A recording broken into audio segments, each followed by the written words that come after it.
That was the moment right before President Trump entered the White House briefing room, and as you heard there, the reporters were all shocked. In fact, one of them said that they didn't even know the lights were capable of doing that.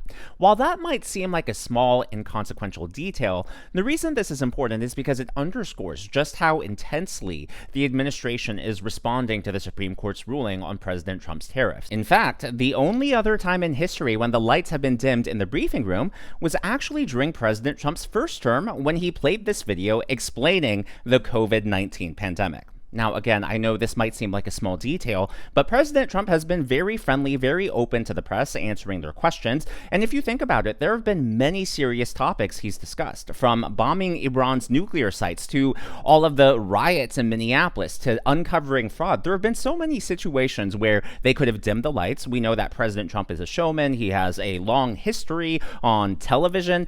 He knows how to put on a show and how to really get the attention of the media. So I think the fact that they really turned this almost into a dramatic presentation tells us visually that the administration is taking this serious and really exposes, hey, maybe the tariffs are a larger cornerstone of President Trump's economic plan than was previously understood. Of course, the Democrats and the media, they're celebrating, they're gloating, they're acting as if the Supreme Court has struck down President Trump's tariffs, but that's not what happened. The Supreme Court, their ruling was all about whether or not President Trump could use IEEPA to enforce these tariffs. So no, they did not rule that tariffs are unconstitutional. They didn't say that President Trump can't enforce them. They just said that this specific mechanism that the president was using, in this case IEEPA, did not apply to tariffs, and that there are other mechanisms that Trump can use. And look, this isn't a surprise. Most people saw this coming, and in fact, the administration itself actually saw this coming, and that's why they had a plan B, and chances are they have a plan C, D, and E.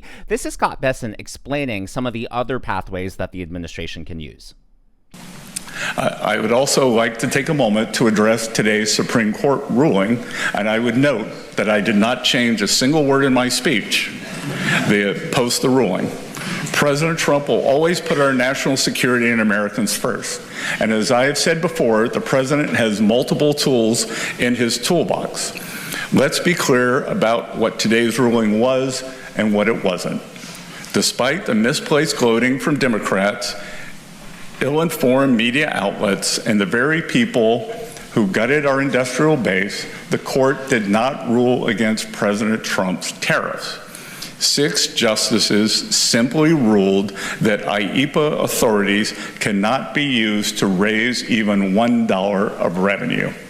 This administration will invoke alternative legal authorities to replace the IEEPA tariffs. We will be leveraging Section 232 and Section 301 tariff authorities that have been validated through thousands of legal challenges. Treasury's estimates show that the use of Section 122 authority, combined with potentially enhanced Section 232 and Section 301 tariffs, will result in virtually unchanged tariff revenue in 2026. And President Trump himself, as well as the administration, have moved very quickly. Just earlier today, Trump posted this on Truth Social based on a thorough, detailed, and complete review of the ridiculous, poorly written, and extraordinarily anti-American decision on tariffs issued yesterday after many months of contemplation by the United States Supreme Court. Please let this statement serve to represent that I, as President of the United States of America, will be, effective immediately, raising the 10% worldwide tariff on countries, many of which have been ripping off the U.S. for decades without retribution until I came along, to the fully allowed and legally tested 15% level. Now, a lot of people pointed out, hey, that seems like he's only increasing tariffs to 15% just because he's angry at the Supreme Court ruling. And to be honest, it sort of seems like that on the surface because he gives no additional explanation. And don't forget, the United States has already reached trade deals with many countries, and where trade deals haven't been reached, President Trump has either used reciprocal tariffs or just the baseline rate. So for this new blanket 15% tariff on basically the entire world, a lot of people view that as a tantrum response to the Supreme Court ruling. However, I can also see the argument that maybe this is a calculated political decision. President Trump wants the rest of the world to know that he still has other mechanisms, other levers that he can pull and push, and that he's not going to be deterred, and that he's still going to fight for fair trade deals, use this as a bargaining tool. And so I can really see both sides of the argument there. Now, what is unclear is how this ruling is going to affect businesses, the economy, as well as everyday American consumers. Because if IEEPA, the use of IEEPA, if that was not allowed, if that was unconstitutional, that raises the question, are businesses going to be refunded? Are taxpayers going to be refunded? What about that $2,000 tariff rebate that we were promised? In case you weren't familiar with that, this had been floated a long time ago. This is President Trump last year talking about what the United States could do with all of the revenue being generated from tariffs. Thank you, Mr. President. Kevin Hassett has said that those $2,000 tariff rebate checks would be up to Congress to decide whether or not to disperse that. Do you agree with Kevin Hassett on that, or do you think you can do that unilaterally? No, I don't think we would have to go the Congress route, but we'll find out. The reason we're even talking about it is that we have so much money coming in from tariffs that we'll be able to issue at least a $2,000 dividend and also pay down debt for the country. But we'd do a $2,000 dividend to the people of our country. Would probably set a limit of income limit where it made sense, but we will be able to make a very substantial dividend to the people of our country. I believe we can do that without Congress. Now, the issue, of course, is that businesses are already attempting to sue the government. The state of Illinois, under Pritzker, has already sued the government. They're trying to get a piece of the pie. They're trying to get these refunds. And the Supreme Court ruling did not provide any guidance as far as how that would be handled. Basically, they're leaving it up to the lower courts, and we all know how the lower courts have been behaving during President Trump's term. Well, Scott Bessent was actually asked about this and whether the American consumer is going to see some of this refund. And it doesn't sound like that's the case. Take a look. This is during the question and answer portion after his speech. Well, it's going to be a food fight going after $175 billion, isn't it? So I got a feeling the American people won't see it. Yeah. Okay. Well, let's. Yeah. Unfortunately, if it turns out that the American people don't see any of that tariff money, odds are that businesses are going to get it. There have been many lawsuits filed, and as I referenced earlier, this will be likely going through all of the lower courts. But that's not all. It's also the state of Illinois. So Pritzker, obviously, probably is going to be running in 2028, and I think he's trying to make a name for himself. He's probably trying to tap into the AOC, Bernie Sanders energy and the Democrat base. Well, take a look at this. According to CBS News, Illinois Governor Pritzker sends bill for $8.68 billion refund to Trump after Supreme Court tariffs ruling. This would equal, his plan would be to send a $1,700 check to every Illinois family.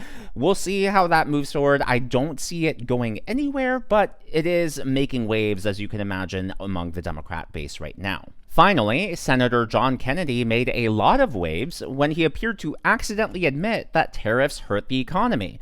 But is that really what he said? Before we get into that, I would like to thank the members of today's Governor's Club. William Wood, 1776, good to see you. Welcome to the channel. I'm glad you're here. Moon Fairy and Super Roamer, always great to see the two of you. These are people who give tips and super thanks to the channel. Well, John Kennedy was on Fox News, and he raised a lot of eyebrows when he said this.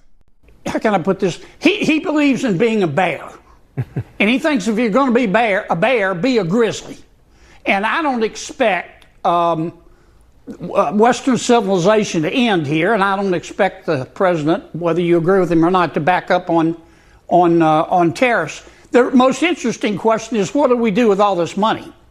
We've got between 150 and 400 billion dollars in tariffs collected. That money's not in other countries; it's here.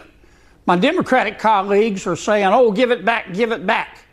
Well, my Democratic peeps better be careful what they ask for, because if he gives back $300 billion worth of tariff money to the business community in America, this economy's going to roar, man. And the midterms are only a few months off.